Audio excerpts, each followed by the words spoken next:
Hello साथियों, कैसे हो आप? उम्मीद है सब मज़े में होगा। आज हम एक डीआरए पार्ट 2 की एक नई क्वेश्चन आंसर श्रृंखला का अध्ययन करने वाले हैं।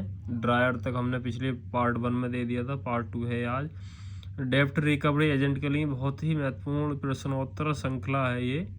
और बहुत सारे कमेंट सेक्शन में कमेंट भी आ रहे हैं हमारे वीडियो पर, बहुत सारे बच्चे पास आउट भी हो रहे हैं। तो ये डेब्ट रिकवरी एजेंट होता है, यानी कि जो लोन उगाने वाले बंदे होते हैं, चाहे वो फाइनेंस कंपनी हो या बैंक हो, कोई सी भी HDFC, एक्सिस, स्टेट, मतलब सारी बैंकों में ये लोन उगाने के लिए अलग से बंदे रखे जाते हैं।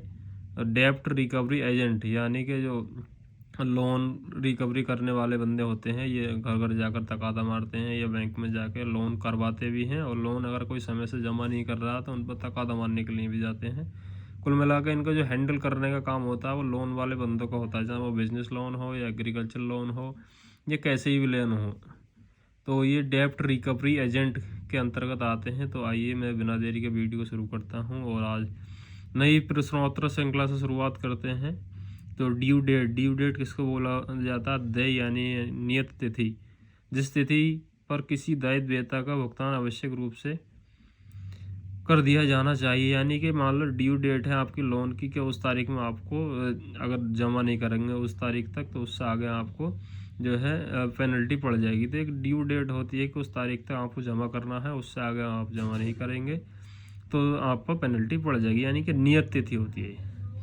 अब आता है एंडोर्समेंट, यानी कि इसको बोलते हैं परांकन, हिंदी में पृष्ठांकन। किसी पराक्रम में लिखत को कानूनी रूप से अंतरित करने के लिए प्रयुक्त हस्ताक्षर होते हैं, यानी कि जैसे स्टाम्प पेपर पर हस्ताक्षर कराते हैं, ऐसे एक पेज होता है पृष्ठांकन का। इसमें जो है एक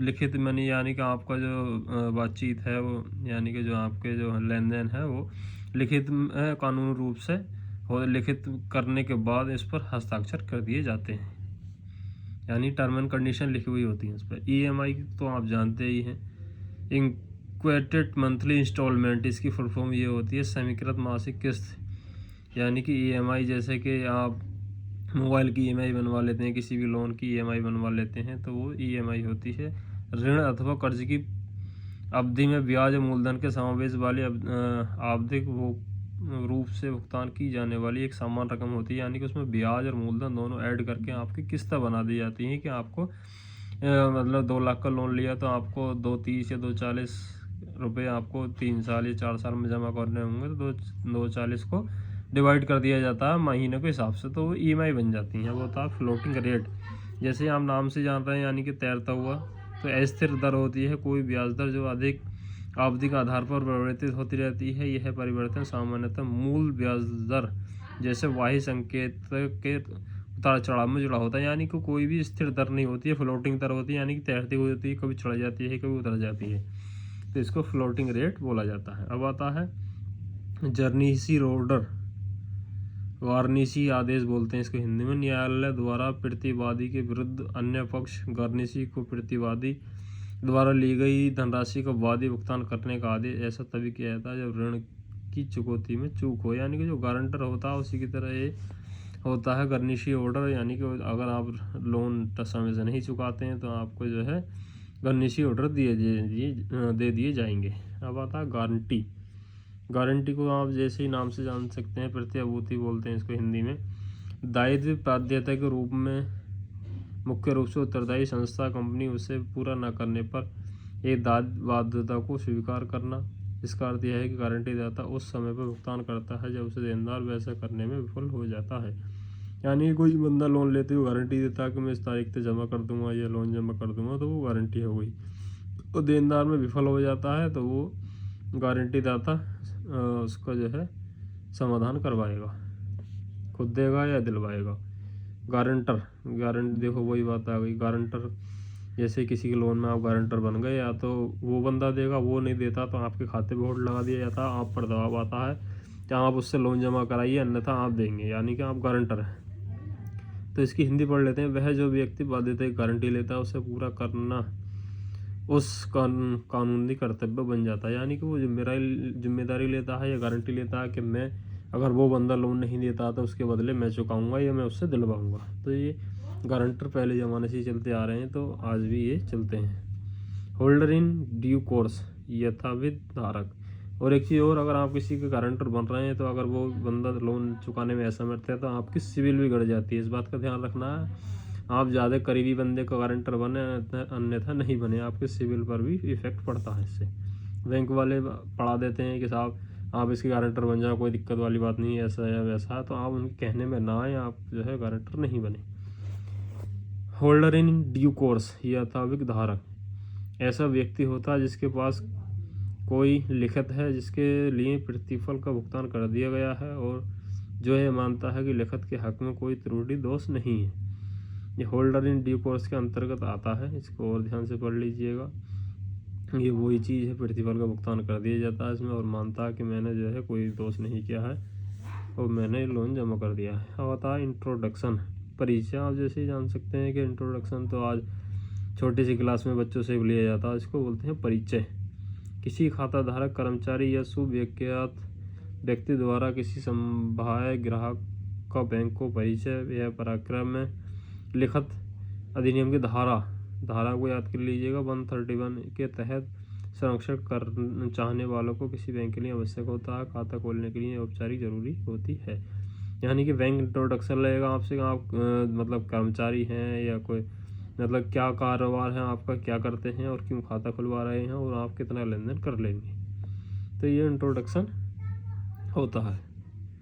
जॉइंट एंड सेवरल लाइबिलिटी, संयुक्त में पृथक देयता, एक ऐसा दायित्व बाध्यता जिसके भुगतान के लिए यथा किसी भागीदारी प्रतिष्ठान के मामले में कोई व्यक्ति उत्तरदायी होता है। यानी कि कोई दो जने मिलकर लोन ले रहे हैं और जो है एक बंदा नहीं चुका रहा है तो जो है उसको दूसरा चुकवाएगा या अलग अलग चुकाएंगे, वो दोनों अपने अपने हिस्से के। जॉइंट एंड सेवरल लाइबिलिटी एक लोन होता है एक तरह का, मतलब इसको जो है सिनोनिम से है इसका। लॉ ऑफ लिमिटेशंस, परिसीमा कानून, वह कानून जो किसी एक ऐसी अवधि निश्चित होती है जिसके बाद कोई विधिक प्रलेख अथवा जब तक कि उस स्थिति से पहले पुनर्विधिकृत न कर लिया जाए परिवर्तित नहीं किया जा सकता। यानी कि ये लिमिटेशंस का नियम होता है, यानी कि जो परिसीमा का कानून है, एक निश्चित अवधि होती है और निश्चित अवधि से आप ऊपर जाएंगे तो आप जो है पेनल्टी पड़ेगी और आप जो है वो मतलब वैधिकृत के अंतर्गत नहीं आएंगे और आपको जो है कुल मिला के यह लिमिटेशंस आप समझ सकते हैं कि परिसीमा होता है। और ध्यान से पढ़ लीजिएगा, ज़्यादा डिटेल में बताऊंगा तो टाइम ज़्यादा लग जाएगा, वीडियो लंबी हो जाएगी। एक बार और पढ़ लेते हैं, समझ में नहीं आया। परिसीमा कानून वह कानून होता है जो किसी एक ऐसी अवधि निश्चित करता है, यानी कि कोई अवधि यानी कि डेट फिक्स निश्चित करता है जिसके बाद कोई विधि प्रलेख जब तक कि उस स्थिति से पहले विधिकृत ना कर लिया जाए परिवर्ती नहीं किया सकता। यानी कि उस डेट के अंदर वो काम करना है तो करना है, नहीं तो आप जो है उसके भागीदार खो देंगे। वो हो गया ये। अब हो गया ल्याइन, धरणाधिकार, किसी ऐसा आस्ति के समक्ष विधिक दावा जिसका उपयोग किसी ऋण को प्रतिभूत करने के लिए किया जाता है और जिसका भुगतान आस्ति के बेचे जाने के आवश्यक रूप से कर दिया जाना चाहिए। ये लाइन धरणाधिकार होता है, इसको एक बार और पढ़ लीजिएगा, समझ में नहीं आ रहा सही कर गए। किसी ऐसी आस्ति के समक्ष विधिक दावा जिसका उपयोग किसी ऋण को प्रतिभूत करने के लिए किया जाता है जिसका भुगतान आस्ति के बेचे जाने पर रूप से किया दिया जाता है। यानी कि जो भुगतान है, कोई भी चीज़ आपने गिरवी रखी है उसको उस चीज़ को बेचकर आप उसका भुगतान करेंगे, तो ये आस्ति होता है। क्या होता है मैंडेट, अधिदेश, किसी व्यक्ति अथवा व्यक्ति के समूह को कोई निश्चित कार्य करा दायित्व बाध्यता पूरा या पूरी कराने के लिए प्रदत्त अधिकार होता है। यानी कि मैंडेट अधिदेश होता है कि आप उस कार्य को निश्चित डेट पर पूरा कराएंगे और इसका ये आपका अधिकार है, आपकी ये शक्ति है। तो ये मैंने इतने सारे प्रश्नोत्तरों को डिटेल में समझाया। अगर आपको कुछ समझ में नहीं आ रहा तो मेरी आवाज़ को म्यूट करके आप खुद से ही समझ सकते हैं और जो है लिखा हुआ आप हिंदी सही तरीके से पढ़ ही सकते हैं, तो आप जो है म्यूट करके इसको समझ सकते हैं। तो ये एक पेपर है, बाकी एक पेपर और बचा है अभी और आगे भी है। वीडियो लंबी हो जाएगी, पार्ट वाइज में आपको बना कर दूँगा। तो ये पार्ट 2 हो गया। पार्ट 3 में आपको ये वाली मिल जाएगी video, margin, market security, material intention, यानी कि यहाँ तक है। उसके अलावा आपको प्ले लिस्ट मिल जाएगी, वहाँ से आप जो है प्ले लिस्ट के ज़रिए आप वीडियो को इकट्ठा देख सकते हैं। बहुत ही महत्वपूर्ण प्रश्नोत्तर श्रृंखला है ये।